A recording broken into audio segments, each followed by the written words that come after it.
I'm Lisi Keeker, a longtime studio owner turned founder here at Studio Grow. Just a few years ago, I was building my studios the hard way.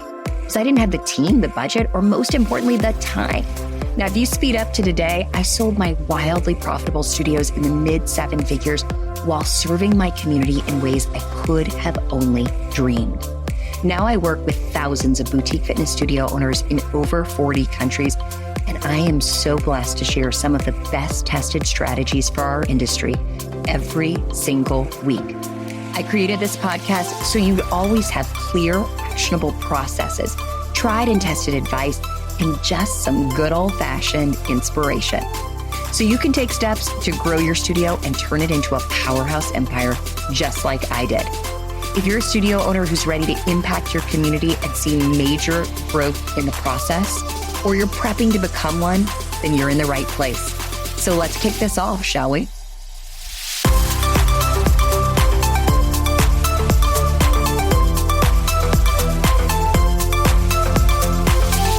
Hi everybody, and welcome back to the Business of Boutique Fitness. I'm Alina, the director of Start Your Studio Profitably. And today we're diving into a topic that is make or break for your studio's long-term success. And that's how to build a culture of ownership within your team without slipping into micromanagement. And whether you're hiring your very first instructor or you're overseeing a full front desk team, coaching staff and operations team, building a strong, sustainable internal culture isn't just a nice idea, it's essential.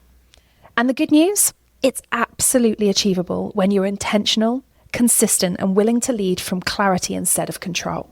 So let's break down what that really looks like in the boutique fitness environment. So first of all, I want us to consider why ownership matters.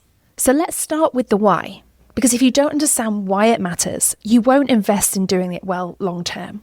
A culture of ownership means that your team takes initiative. It solves problems and acts in the best interests of your studio, even when you're not around. And that's the really key bit there.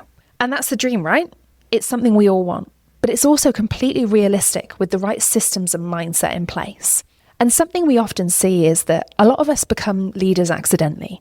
We are promoted within the workplace, we perhaps start our own businesses, but very rarely have we received formal leadership training or coaching. So these skills are things that we have to learn. They're things that we have to understand before we can really truly build that culture of ownership. So let's look at what that looks like within the boutique fitness space. And this could be, ownership could look like coaches adjusting cash flow on the fly based on class flow. Okay, let's just cut that bit. I'll go back a step. In boutique fitness, ownership looks like coaches adjusting class flow on the fly based on energy, attendance, or equipment, or perhaps front desk staff noticing and resolving client issues proactively, or team members anticipating what needs to be done rather than waiting for your instruction constantly.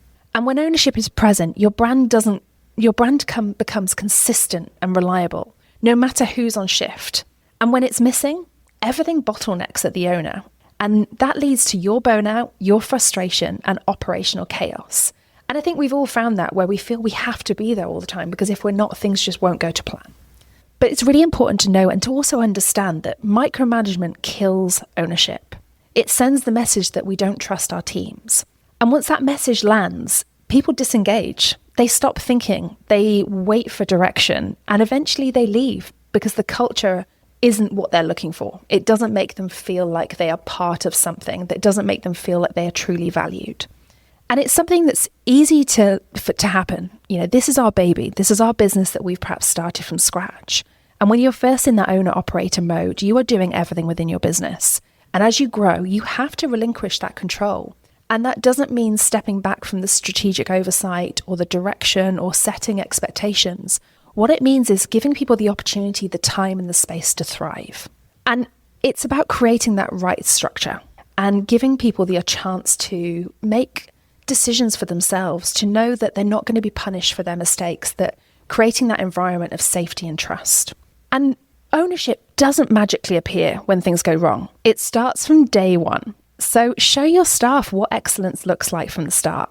Don't just give them a handbook, give them context. Set those expectations. Show them the standards, the tone of voice you're expecting, and the core experiences from your brand promise. And be really clear on what your mission, vision, and values are. Because if your team know what they are, they'll know then how to bring that into life every day, every decision, every action. And use real life scenarios with them as well. Make the training engaging, make it tangible and realistic. So, for example, give them scenarios and examples of what to do if a class starts late, or if a client complains about the playlist, how should they respond? What are the options available to them? Or if a new member looks lost and frustrated, how should they react in that situation? We shouldn't assume that our team knows what good looks like, or what they know automatically what we're thinking or what we want. If we show them, we set the expectation, we can then let them run with it. And these tiny decision points compound into the overall brand experience. So these small things really do add up. And I think it's really important as well to make sure we document these processes. So ownership doesn't mean winging it. It means having clear SOPs that allow you to empower your team to act confidently. So whether it's your front desk check-in flows, your refund and class credit processes and policies, opening and closing duties, safety procedures, all of these things, if we have a clear process with clear outlines of what's expected, how to handle different situations, what is within scope for that employee to do, they then have the ownership and accountability to actually act on it without asking your permission every time. And make these living documents. This isn't just a paper exercise. This is something that your team need to reference, they need to use, they need to refer to.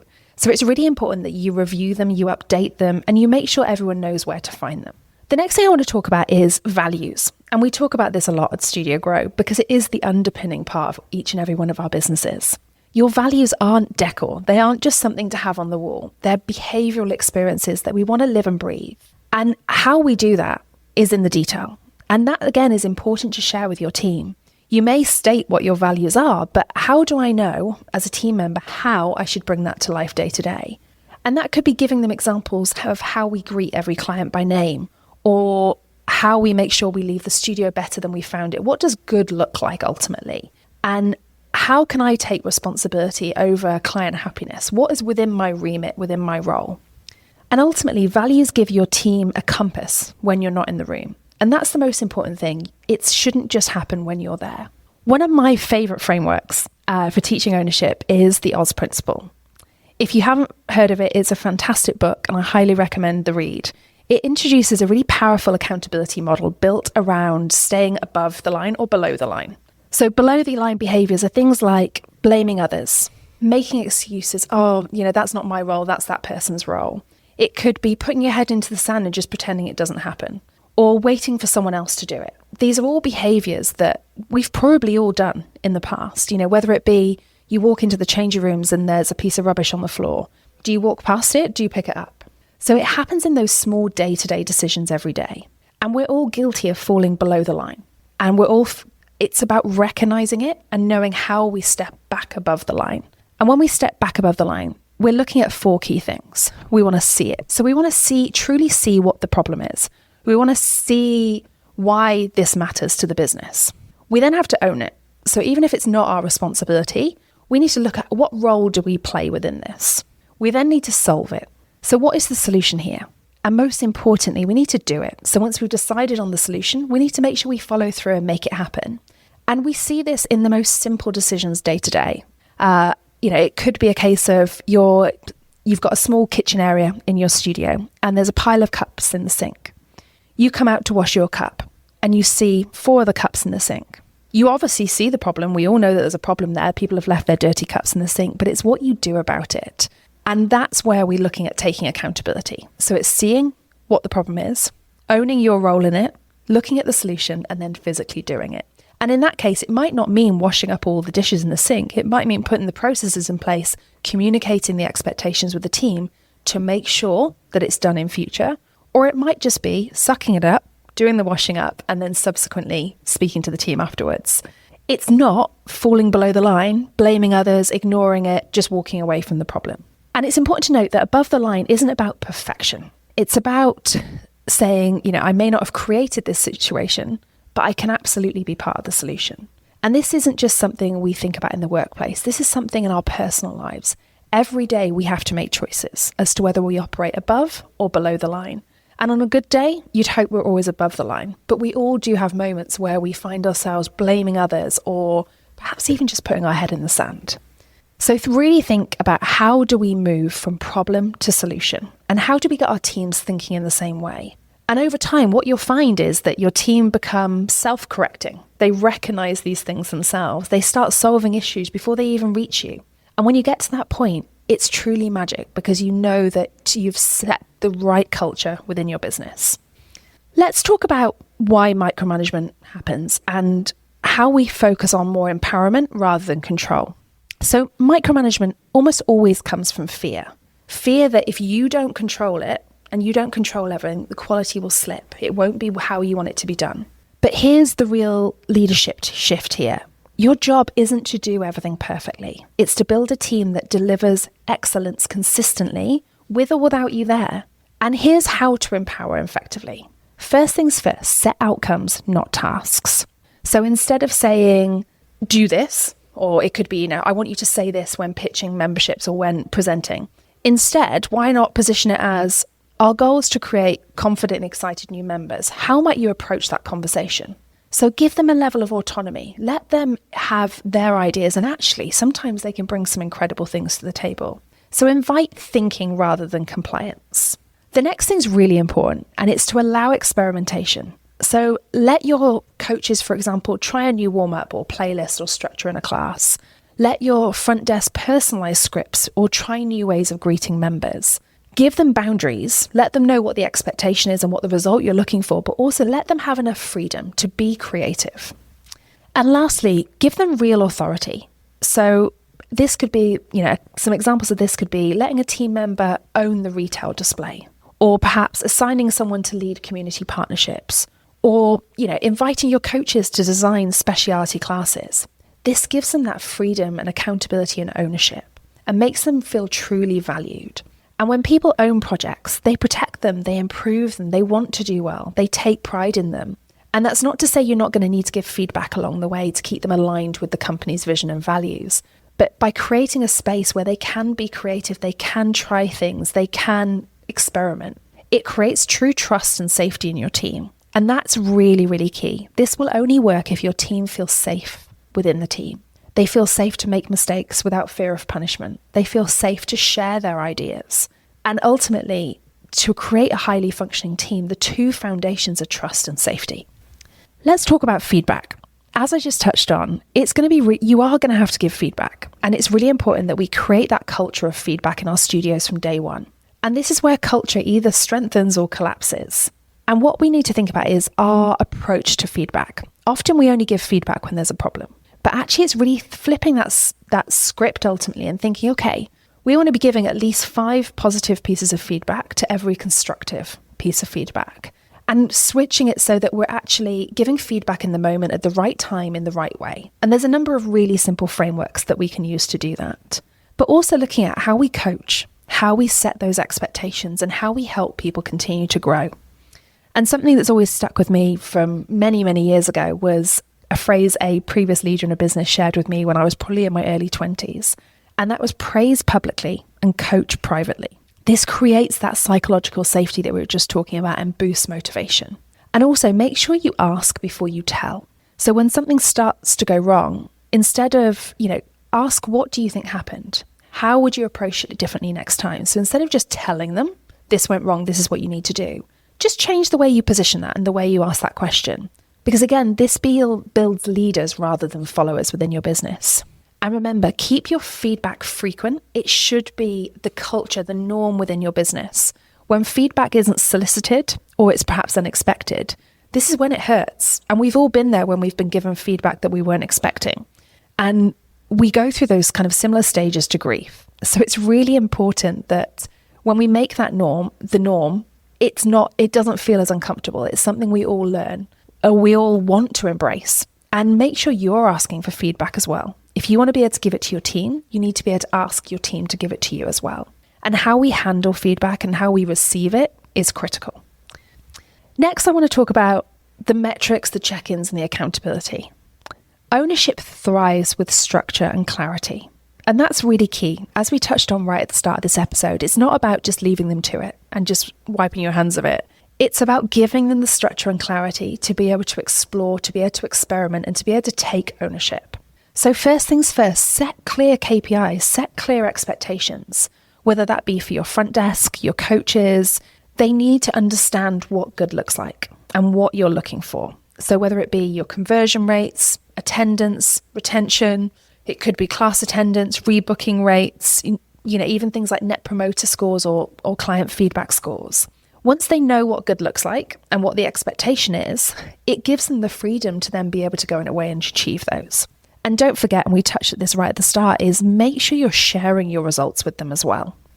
Whether they're an employee or an IC, it's really important to have those regular one-to-ones with them as well. And these don't need to be long. They don't need to be overly formal. It could just be a quick check-in every 2 to 4 weeks, but it keeps communication flowing. It prevents issues from compounding. And when you do have an issue, don't just sit on it. Deal with it in that moment. Share that feedback and be transparent. Share the big picture numbers. Give them the insight so they understand the role they play. And let your team know how their work impacts revenue, retention, growth. People always take greater ownership when they understand the why behind those decisions. The next thing is celebrating ownership moments. So you get more of the behavior you reinforce. So we need to celebrate when people take initiative, they solve problems without needing direction, when they support each other, when they improve systems or client experience. And it's not always about celebrating the numbers, the financial performance, the member growth. It's about celebrating those behaviors. And the more consistently we do that, the more we'll reinforce those behaviors and create an environment where people feel they can try, they can take ownership.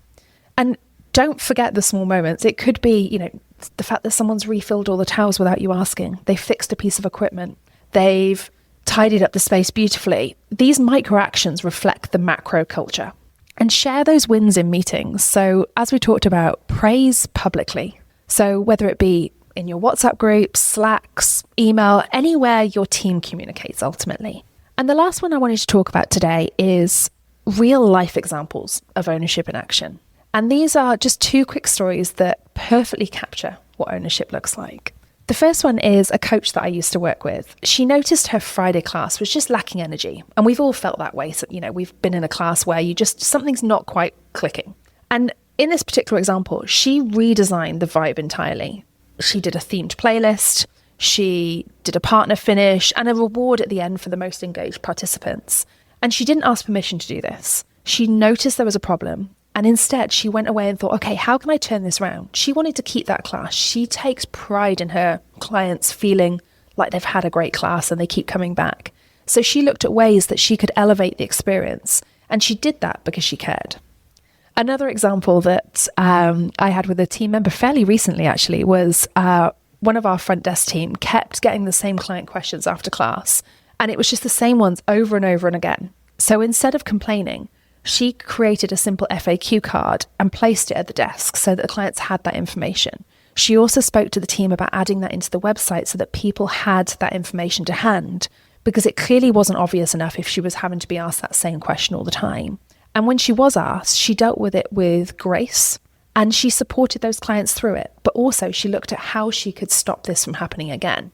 And it ultimately eliminated confusion. It saved staff time and it made the experience smoother because she noticed that the clients wanted that information, but we clearly weren't making it obvious enough. And these 2 examples aren't huge. They aren't dramatic gestures. They're thoughtful, proactive improvements, the kind that build that powerhouse culture over time. So let's recap. I want you to consider how you build the foundations of ownership from day one, whether that's through the onboarding, the SOPs, and the values. The second thing is how you teach ownership using frameworks like the Oz principle. How do you get people to understand the principles of accountability and truly take ownership? The next one is about empowering with outcomes, not micromanagement. So give people the tools they need, the skills, the training, set the expectations and the KPIs, and let them take ownership over it. Let them experiment. Let them run with it. The next one is to look at using coaching style feedback to develop your team. Create a culture of feedback within your business from day one. Make it the norm. Next up, I want you to think about how you track progress with KPIs and regular check-ins. So this is something you continually need to do. And then celebrate ownership moments consistently and share those examples. So when you do see ownership happening in real life, share that with your team because actually we can learn from that experience. And building a culture of ownership takes intention and consistency. but the return is massive. This isn't going to happen overnight. This takes time to build. You need to develop a team that leads with pride. They take initiative and elevate that client experience.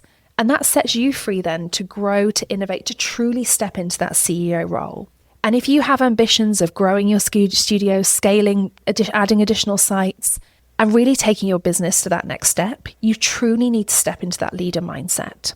So if this episode's helped you, please share it with a fellow studio owner or tag us on social media. And don't forget to check the show notes and let us know how you're putting this into practice in your day.